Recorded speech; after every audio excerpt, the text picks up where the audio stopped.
आज देहरादून में जन औषधि दिवस 2023 के अवसर पर आयोजित कार्यक्रम में पहुंचे सीएम धामी ने क्या कहा, आइए देखते हैं। भारत माता की, भारत माता की।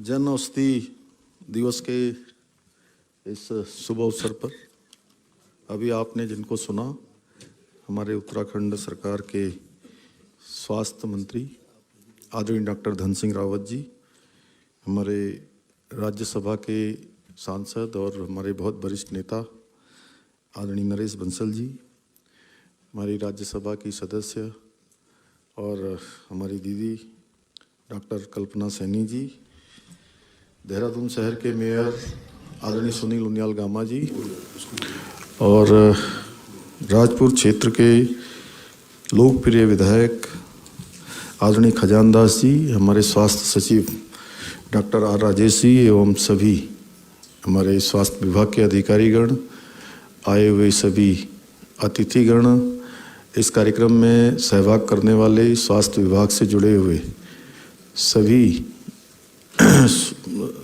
स्वास्थ्य विभाग के अधिकारीगण, सभी स्वास्थ्य उपचार में अपना सहयोग देने वाले हमारे विद्यार्थीगण, मैं सबसे पहले तो आज जन औषधि दिवस की और होली की दोनों की आपको बहुत शुभकामनाएं देता हूं, बधाई देता हूं। और हमारे शास्त्रों में कहा गया है, शरीर माध्यम खलु धर्म साधनम, यानी कि शरीर ही सारे कर्तव्यों को पूरा करने का एकमात्र साधन है। इसलिए शरीर का स्वस्थ रहना अत्यधिक आवश्यक है और इस अनमोल शरीर की रक्षा करना और उसे निरोगी बनाए रखना, यह भी हम सबका कर्तव्य होना चाहिए। और जहाँ एक तरफ हम स्वयं को स्वस्थ रखें, वहीं दूसरी तरफ हमारे स्वास्थ्य विभाग का भी यह हेतु ही होना चाहिए कि अपने साथ साथ हमारे संपर्क में आने वाले सभी लोगों को स्वास्थ्य के प्रति जागरूक करते हुए उनको भी हम स्वस्थ रखें, क्योंकि एक मनुष्य का शरीर ही है जो ऐसी मशीन है, जिस मशीन में ऐसे यंत्र लगे हैं कि जिन यंत्रों का निर्माण हमारा जो ज्ञान और विज्ञान और अनुसंधान वह भी नहीं कर पाया। ऐसी कौन सी मशीन होगी कि हम रोटी का एक टुकड़ा पेट के अंदर डालते हैं और वो पूरा एक्टिवेशन शुरू कर देता है। क्यों doctor R Rajesh ji? Glucose बनने की प्रक्रिया, इंसुलिन बनने की प्रक्रिया और सारी मेटाबॉलिक क्रियाएं जो है प्रारंभ हो जाती है। ऐसी कोई मशीन नहीं बनी कि जो है पानी अलग डाल देती है, खून अलग डाल देती है उसमें से, और जो खराब चीज़ है उसको बाहर निकाल देती है। तो ये शरीर ही है जो भगवान के द्वारा दिया हुआ है, ये अनमोल है हमारे लिए। और ये इसमें एक ऐसा इंजन लगा है जो 24 घंटे चलता है, जिसको हम क्या कहते हैं, हार्ट कहते हैं।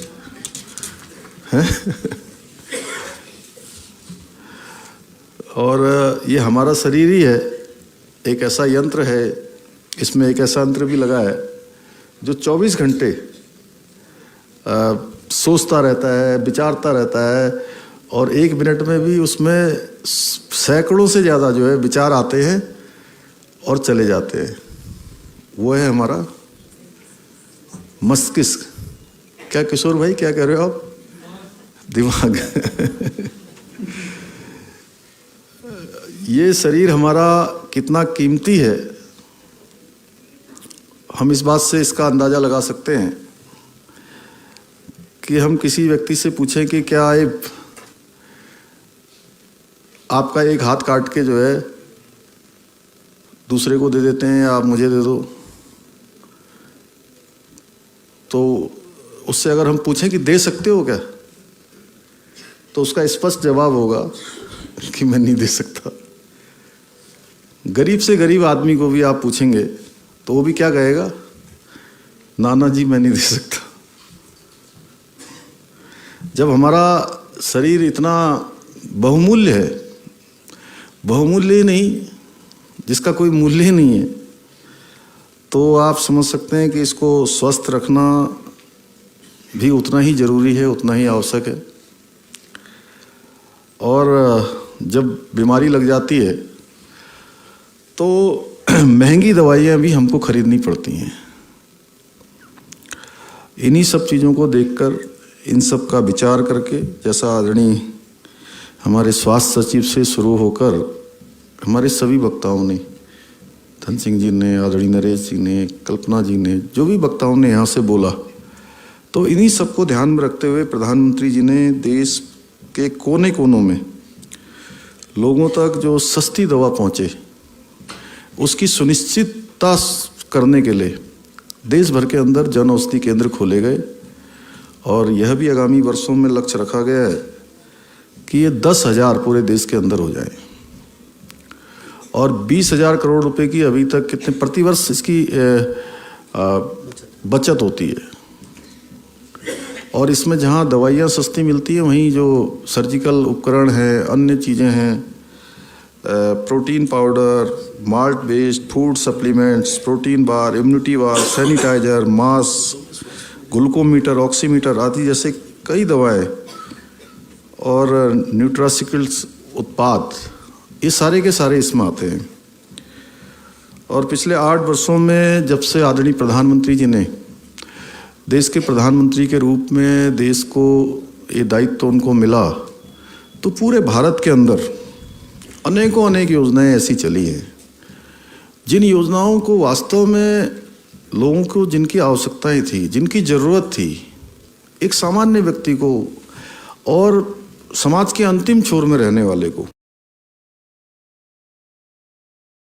कहा गया कि अंतिम छोर में जो खड़ा हुआ व्यक्ति है वह इलाज से वंचित न रहे। इसके लिए उनके माननीय प्रधानमंत्री जी के नेतृत्व में जो भारत की सरकार है उसने काम करना प्रारंभ किया। और हमारे राज्य की सरकार भी पूरी तरह से प्रतिबद्ध है कि हम सामान्य व्यक्ति को, आम व्यक्ति को इलाज उसका सुनिश्चित करेंगे। उसको लेकर जहाँ डायलिसिस के बारे में, अन्य जो हमारे स्वास्थ्य विभाग की 207 प्रकार की जांचें निःशुल्क चल रही है, मिशन खुशियों की सवारियां चल रही हैं, और अनेकों अनेक योजनाएं, और आयुष्मान भारत योजना, उसमें तो वास्तव में हमारे प्रदेश ने बहुत तेज़ी से काम किया है।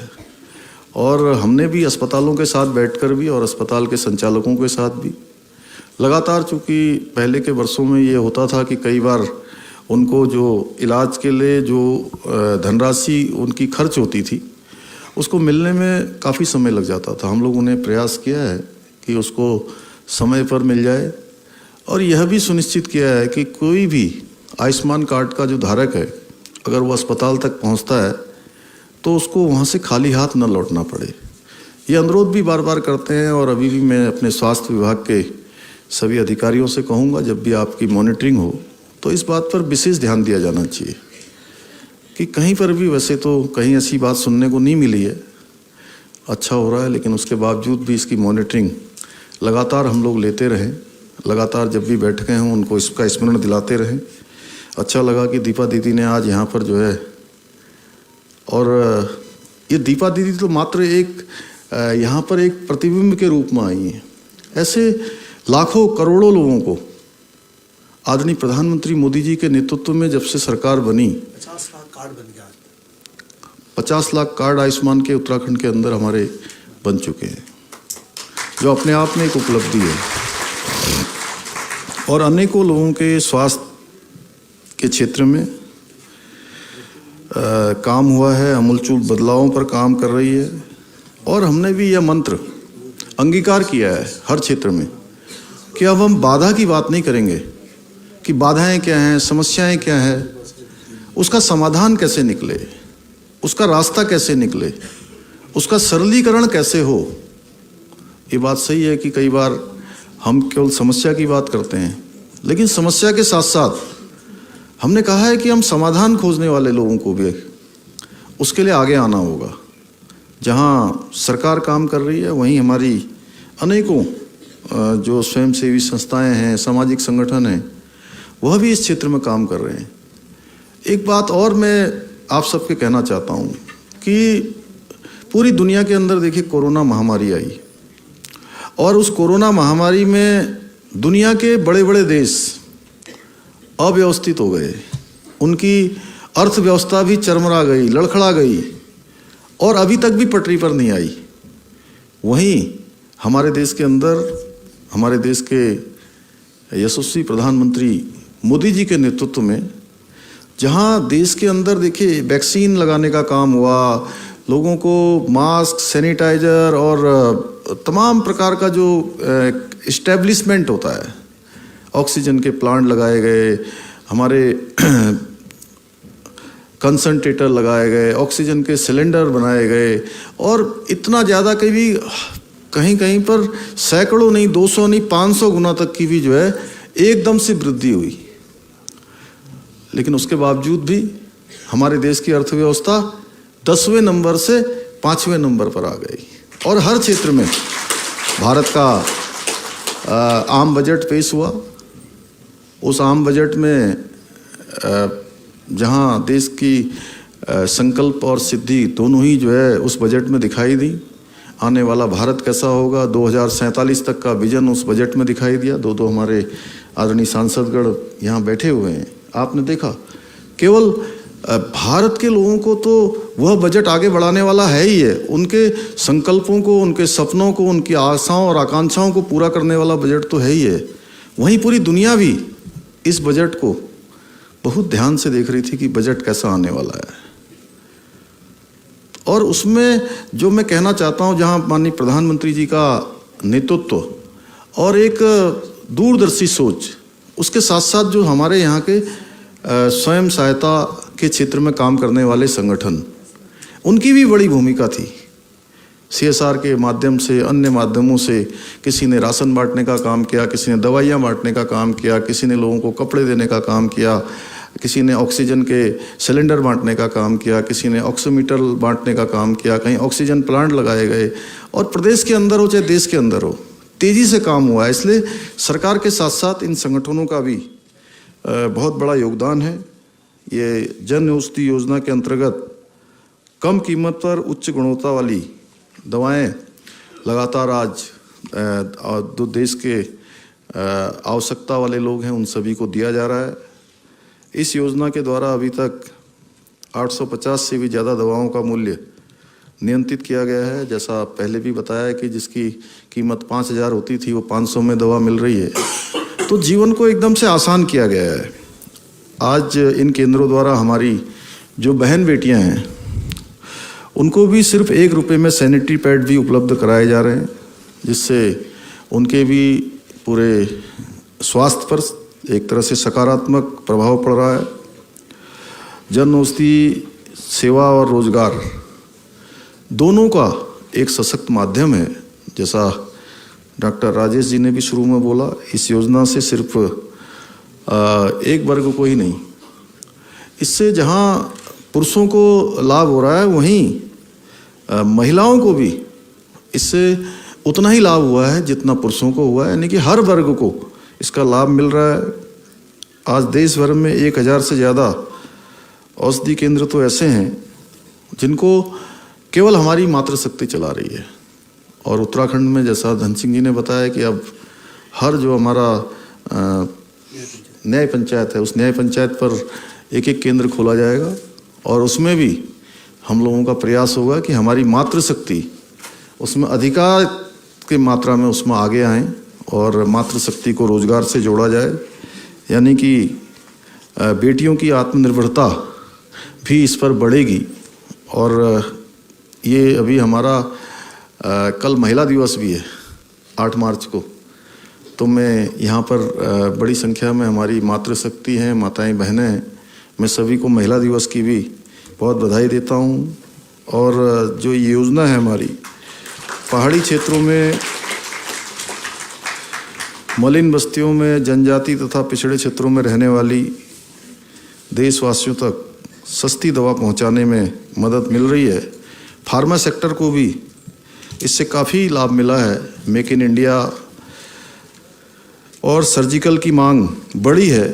मांग बढ़ने से इसकी जो उत्पादन क्षमता है वह भी बढ़ी है, रोजगार के अवसर भी बढ़े हैं। और साथ ही जो आदरणीय प्रधानमंत्री जी का आत्मनिर्भर का जो स्वप्न है, आत्मनिर्भर का जो संकल्प है, आत्मनिर्भर भारत का संकल्प है, वह भी तेज़ी से आगे बढ़ा है।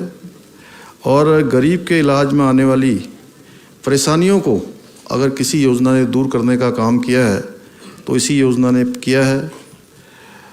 आज हर गरीब तक इसके माध्यम से इलाज पहुंचाने का काम हो रहा है। जो ज़रूरी दवाइयाँ हैं, हार्ट सर्जरी में काम करने वाले स्टेंट्स हैं, जनरल सर्जरी से जुड़े उपकरण हैं, इनकी कीमतों को भी काफ़ी कम कर दिया है। और मैं कहूँ काफ़ी कम ही नहीं, हर व्यक्ति तक। और आज़ाद भारत के इतिहास में पहली बार अगर लोगों के स्वास्थ्य को लेकर एक गारंटी देने का काम अगर किसी प्रधानमंत्री जी ने किया है तो वो है हमारे देश के प्रधानमंत्री आदरणीय नरेंद्र मोदी जी ने किया है। क्योंकि पहले के समय में 75 साल आज़ादी के हो गए, लेकिन कभी भी स्वास्थ्य के बारे में इस प्रकार की चिंता नहीं की गई। जहाँ एक तरफ जन औषधि केंद्र, अन्य जो योजनाएं लाकर, वहीं आयुष्मान भारत जैसी योजना लाकर सबके इलाज की 5 लाख तक की साल भर की गारंटी सुनिश्चित करने का काम भी इस योजना ने किया है। और मैं यह भी कहना चाहता हूँ कि अगर ये काम बहुत पहले होना चाहिए था कि नहीं होना चाहिए था। एक गरीब व्यक्ति जब अस्पताल में भर्ती हो जाता है तो उसके परिवार के साथ किस प्रकार का संकट खड़ा हो जाता है, किस प्रकार की परेशानी खड़ी हो जाती है। वैसे तो मैं हमेशा कहता हूँ भाई साहब धन सिंह जी, मैं भगवान से प्रार्थना करता हूँ कि किसी को भी अस्पताल न जाना पड़े, अस्पताल जाना ही न पड़े। कभी आपने अपने परिजन का, अपने किसी नज़दीकी मित्र का अगर कभी कोई इलाज करवाने के लिए आप अस्पताल गए होंगे तो आपके मन में यही होता है कि हे भगवान जल्दी से ठीक कर देना। और कितना कठिन होता है उस समय, वो मैंने स्वयं भी अस्पताल में रहकर देखा है। अपने पिताजी के इलाज के दौरान मुझे 4.5 महीने रहना पड़ा। मेरी छोटी बहन थी, उसकी भी देहांत हो गया था, तो उसमें भी मुझे 1.5-2 महीने लगातार अस्पताल में मैं रहा। 4.5 महीने में अस्पताल में रहा। तो मैंने स्वयं एज ए MLA के रूप में था, उसमें था, लेकिन फिर भी जितनी परेशानियां होती हैं, पूरा परिवार जिस प्रकार के दौर से गुजरता है, तो वो हम लोगों के लिए बहुत कष्टकारी समय होता है। लेकिन उन सभी कष्टों में एक बात की गारंटी देकर कि 5 लाख तक का इलाज, ये सस्ती दवाइयाँ, ये पहले के समय में उपलब्ध नहीं थी, जो आई हैं। इसके कारण से निश्चित रूप से समय बदला है, लोगों के जीवन में कुछ न कुछ सुधार आया है। और मैं धन्यवाद देना चाहता हूं हमारे देश के प्रधानमंत्री जी का, जिनके कारण ही आज लोगों को निःशुल्क इलाज के साथ साथ सस्ती दवाइयां भी मिल पा रही हैं। और पिछले सालों का जो अनुभव रहा है, मुझे बताते हुए खुशी भी हो रही है कि अभी तक हमारी जो आयुष्मान योजना है, भारत सरकार के सहयोग से 70 हेल्थ एवं वेलनेस केंद्र भी यहाँ पर अभी तक स्थापित किए जा चुके हैं। और सभी के सभी इन वेलनेस केंद्रों पर जनसामान्य की सुविधा के लिए योग, आयुर्वेद, पंचकर्म संबंधी सभी सेवाओं के साथ साथ लैब टेस्टिंग जैसी सुविधाएं और जन औषधि केंद्रों को भी इनसे जोड़ने का काम किया गया है, ताकि लोगों को किसी भी प्रकार की असुविधा का सामना न करना पड़े। आज हमारी सरकार अंत्योदय को लेकर, अंत्योदय के सिद्धांत को लेकर आगे बढ़ रही है। और आदरणीय प्रधानमंत्री जी के द्वारा जो सबका साथ, सबका विकास, सबका विश्वास और सबके प्रयास के मंत्र को लेकर हम लगातार आगे बढ़ रहे हैं। भाइयों बहनों, जैसा आदरणीय नरेश बंसल जी ने यहाँ से कहा कि हमारा लक्ष्य है कि उत्तराखंड को देश का श्रेष्ठ राज्य बनाना, देश का अग्रणी राज्य बनाना। उस विकल्प रहित संकल्प को लेकर हम सब आगे बढ़ रहे हैं। मैं आज यहाँ पर चूँकि अनेकों क्षेत्रों के भाई बहन आए हुए हैं, हमारे स्वास्थ्य के क्षेत्र में काम करने वाले आए हुए हैं, मैं आप सबका आह्वान करना चाहता हूँ कि जिस प्रकार अनेकों समय पर आप सबके द्वारा अपनी क्षमताओं से इस क्षेत्र में राज्य का गौरव बढ़ाने का कार्य किया गया है, उसी प्रकार से जो श्रेष्ठ उत्तराखंड का हमारा संकल्प है, जब हमारा राज्य 25 वर्ष का होगा, उसकी संकल्प की पूर्ति में भी आप अपना योगदान अवश्य सुनिश्चित करेंगे। और आदरणीय प्रधानमंत्री जी का जो कथन है कि ये सदी भारत की है और इस भारत की सदी में 21वीं सदी का ये तीसरा दशक उत्तराखंड का दशक होगा, उसको पूरा करने के लिए हम सभी लोग अपना योगदान देंगे। और अभी जैसा आदरणीय धन सिंह जी ने कहा कि सभी मेडिकल कॉलेजों में जहाँ पर कैथ लैब नहीं है, वहाँ पर कैथ लैब स्थापित किए जाएंगे, कैथ लैब बनाए जाएंगे। मैं इसकी आज इस जन औषधि केंद्र के दिवस पर घोषणा करता हूँ। और सभी चिकित्सा इकाइयों में MRI और CT स्कैन एवं टेक्नीशियन की जो कमी है, उस कमी को भी सभी जिला अस्पताल और मेडिकल कॉलेज इसमें सम्मिलित हैं, उन सभी में इसको पूरा किया जाएगा। अंत में एक बार मैं पुनः आप सबको आज के जन औषधि केंद्र दिवस की शुभकामनाएं एवं होली की शुभकामनाएं देते हुए अपनी वाणी को विराम देता हूं। धन्यवाद।